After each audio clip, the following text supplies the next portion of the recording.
প্রিয় দেশবাসী, সবাইকে বাংলা নববর্ষ 1432-এর শুভেচ্ছা জানাচ্ছি।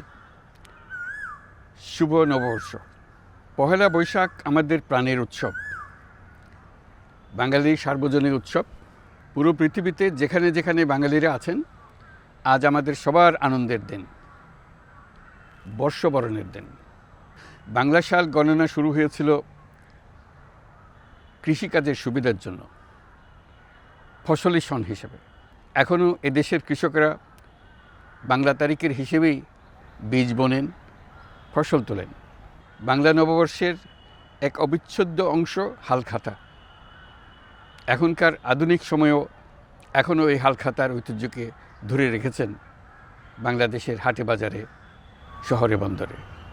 নববর্ষের বৈশাখী মেলায় বাংলাদেশের জেলায় জেলায় উদ্যোক্তারা সারা দেশে ঐতিহ্যবাহী শীতল পাটি, মাটির হাঁড়ি পাতিল, খেলনা, হাত পাখা ইত্যাদি তৈরি করে নিজেদের সৃজনশীলতাকে তুলে ধরেন এই দিনকে উপলক্ষ করে।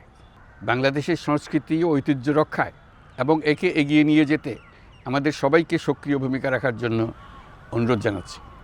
আমাদের এইসব ঐতিহ্য যেন আমাদের নিজেদের মধ্যে সীমাবদ্ধ না থাকে। আমাদের সংস্কৃতি যেন আমরা ছড়িয়ে দিতে পারি বিশ্বের দরবারে। বছরের এই দিনটিতেই আমরা সুযোগ পাই আমাদের সুদীর্ঘ ঐতিহ্যকে নতুনভাবে নতুন প্রজন্মের কাছে উৎসবমুখর পরিবেশে তুলে ধরতে এবং পৃথিবীর সামনেই তুলে ধরতে।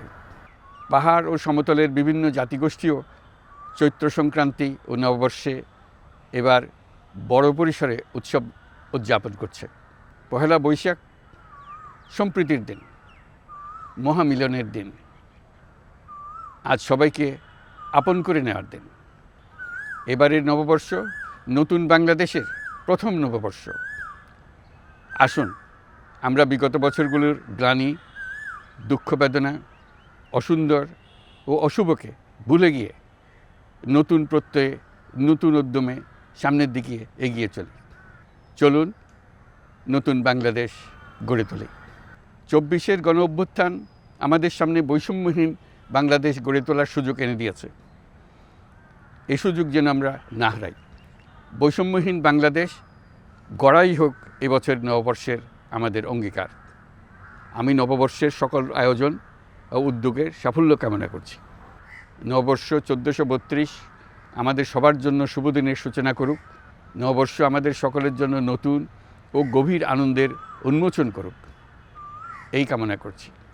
সবাইকে আবারও আমার নববর্ষের শুভেচ্ছা ও সালাম জানাচ্ছি। আসসালামু আলাইকুম। মহান আল্লাহ আমাদের সহায় হন। আল্লাহ হাফিজ।